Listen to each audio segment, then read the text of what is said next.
Mr. Speaker, I'm supposed to speak to facts, and that's what I'm going to do. Our friends in opposition, no, it's part of it, passed a bill, and in that bill, in the 8th Parliament, where I was majority leader, there were several discussions on certain amendments, and they insisted, Mr. Speaker, what they are doing now with this committee amendment is to dilute, Mr. Speaker. If I look at all the proposed clauses, Mr. Speaker, I must finish. This practice where the majority leader gets his say, and if it's a turn of somebody, he will find a way of stopping. Please listen to me. The position that you are stating has been canvassed in this Mr. House. Speaker, I'm making my point. It has been canvassed by Mr. the Speaker, House. I will go by the rules. Mr. Speaker, I'm going by the rules. Please, kindly resume your seat. Kindly. I'm using the word kindly. Mr. Speaker. Kindly resume your seat. Mr. Speaker. Kindly, with all due respect, kindly resume your seat. Yes, Majority Leader. Mr. Speaker, I can never prevent you from saying what you want to say. This is your start. But you started with a statement that, and then expand from whilst we were in opposition, that this side of the House passed a bill. That's not fact. That's not a fact. Yes, you say you are speaking to facts. That's not a fact. The bill was unanimously passed by this House. The bill was unanimously passed by this House at the time that you even claimed to be in the majority. You claimed to be in the majority at that time. And you are saying that we passed a bill. That we passed a bill, and that now we are in government, and then we have come and we are trying to water down a bill. Mr. Speaker, these are not facts. These are not facts. So what I can assure you is that as for this bill, we will pass it. We will pass it, and no matter how many objections are raised in this chamber, we will stay here and pass this bill so that the president can give his assent to it, to the glory of God. Yes, you have the floor. Take on board his concern that the House passed the bill unanimously. Mr. Speaker, I want all of us to accord ourselves that respect. I can read a room. I should be allowed to make my point. Mr. Speaker, in all humility, I can read a room. I am making my point, and I would act within the laws. I shouldn't be instructed. Mr. Speaker, I am submitting that the bill that the sponsors have proposed with this so-called amendment by the committee, Mr. Speaker, our friends who are in government today oppose every amendment in the 8th Parliament. Honorable Minority Leader. They want to pass a bill. Minority Leader, you cannot refer to a proposed amendment from a committee of this House as so-called. Mr. Speaker, you know that is not proper.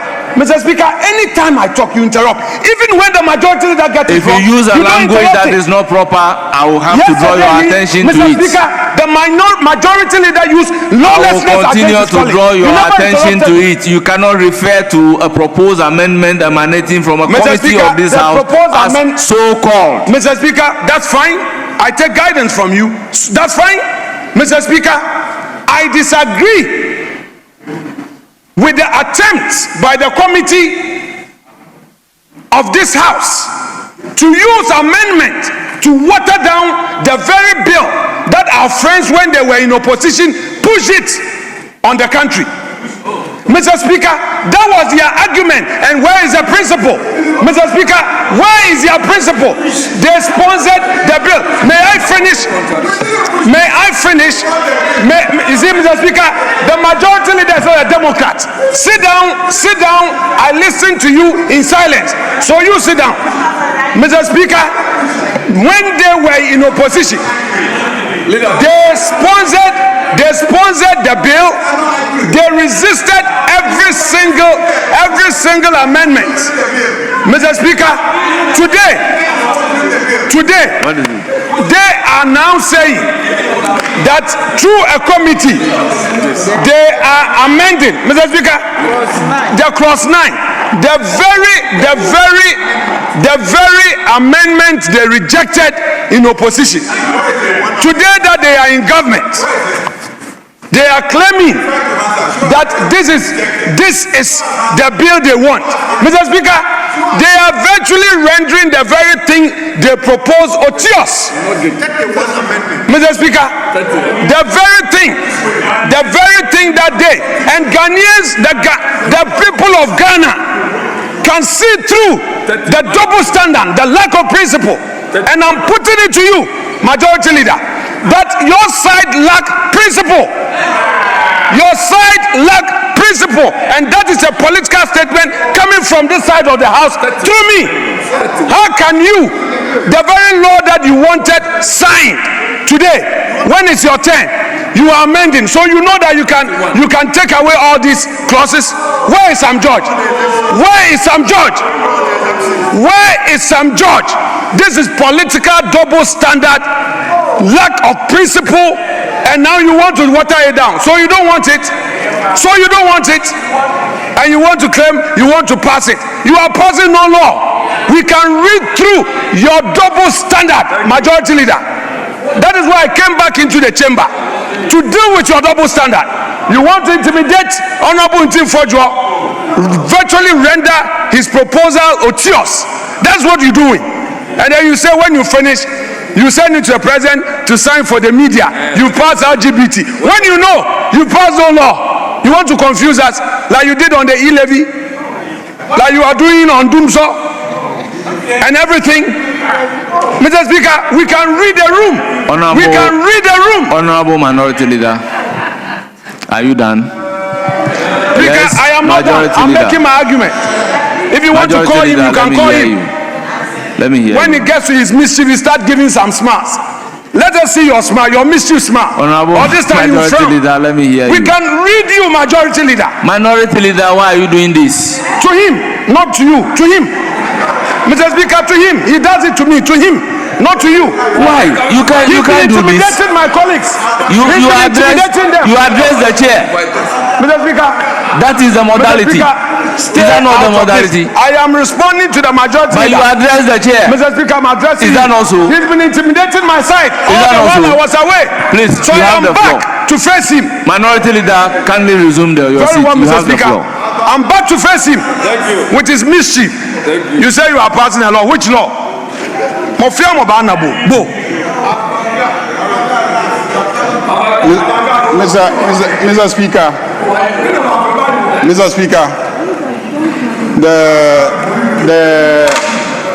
the minority leader will always look for an opportunity to make the headline news on a Friday. I mean, he wants City FM to play this voice this evening to create the impression that something has happened, something untoward has happened. Mr. Speaker, I am surprised that the members on the NPP side who are calling for immediate who were pushing that this bill must be passed today are doing everything possible to frustrate the passing of this bill. Mr. Speaker, the committee is a committee of this house. The committee is a committee of this house. In fact, in your absence, a member of the committee who belongs to your side got up and supported the proposals. He had just a few exceptions. He got up here and then supported the amendments. He said the amendments make sense. He supports it because the amendment is seeking to protect the freedom of lawyers to provide legal representation and the right of accused persons to get legal representation. The freedom of media houses to practice and report. The freedom of doctors to provide medical services irrespective of the circumstances under which you needed the medical services. Those are the clauses that we are discussing. So when you run into the chamber, you can argue, you can look at the clauses. If you have opposition, some of us have had opposition to some of the clauses. We've moved for deletion and it's been deleted. But this your attitude of coming in and shouting left and right as if we're engaged in a shouting match doesn't help. Doesn't help. Nobody in this country will be deceived. As for the last election, you lost it. You cannot cure your loss of the last election by any kind of gimmicks in this chamber. It will not help. You had an excellent opportunity. We proposed the bill. Reverend Ntim Forger and co, your members, joined and sponsored the bill. And when we debated the bill, nobody in this house Was the leader of the house. Nobody in this house under your leadership And we passed. opposed it. The day we were voting on it, we voted on it unanimously. Mr. Speaker, you were not opposing anything. You went and brought the same bill back. You changed the clauses. You appended your signature as a sponsor to the bill. It was referred to the committee. As for watering it down, this is a proposal coming from the committee. You are free to argue for or against it. If you are against it, we'll put it to a vote. If you are for it, we'll put it to a vote. At the end of the day, the basic question is, if a person accused of LGBTQ is put before the courts, should that person have a right to a lawyer?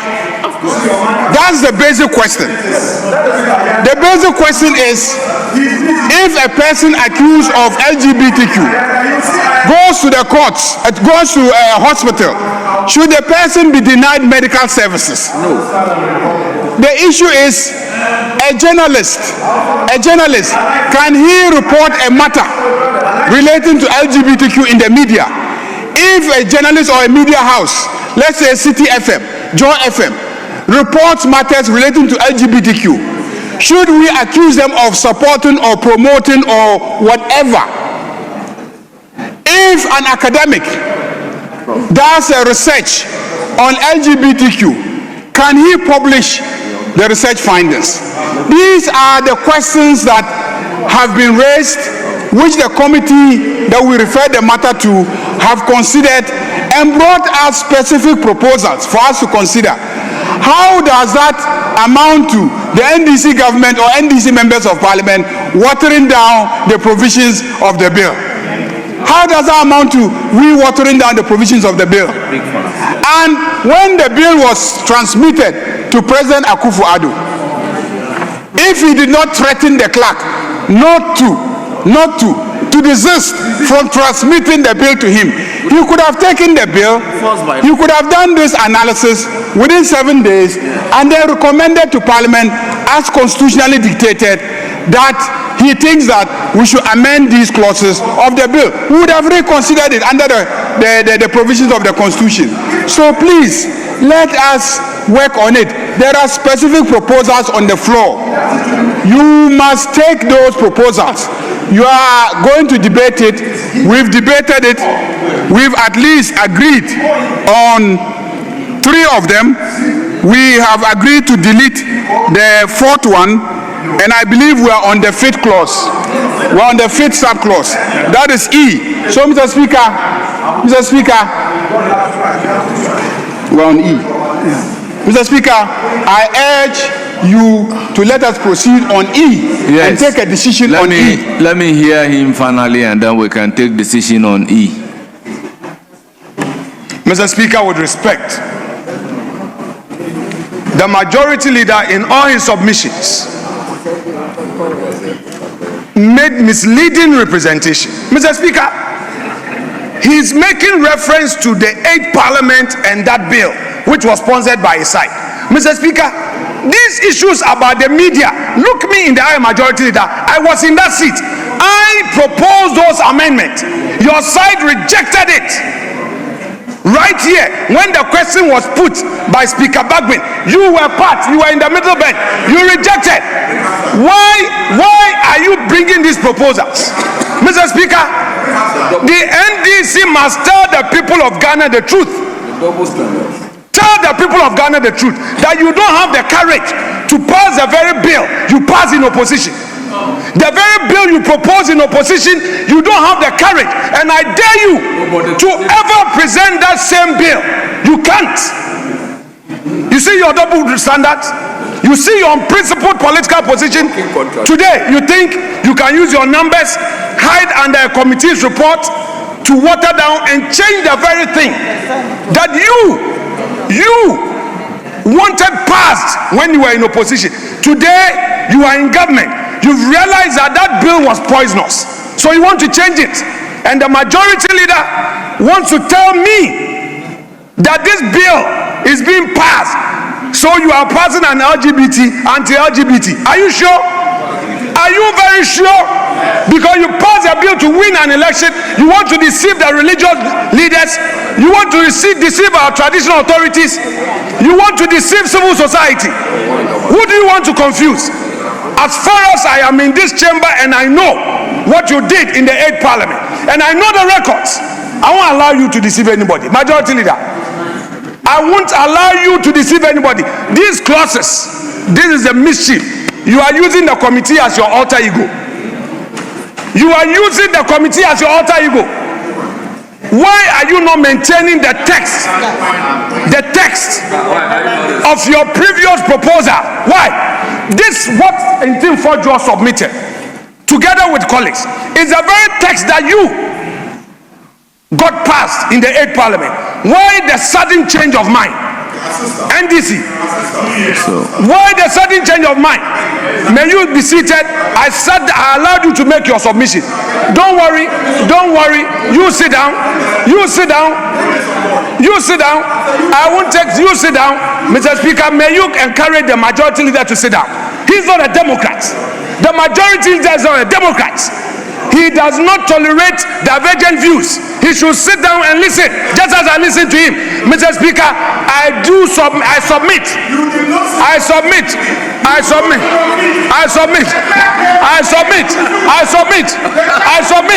that your arguments are in bad faith. Majority leader, in bad faith.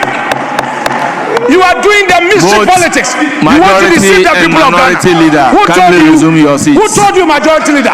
Both majority and minority leader, can they resume your seats? You don't want to. Both minority and majority leader, can they resume your seats? We would face you on every part. Can they resume your seats? Allow you to deceive minority the people of Ghana. leader, resume your seats. Thank you, Mr. Speaker.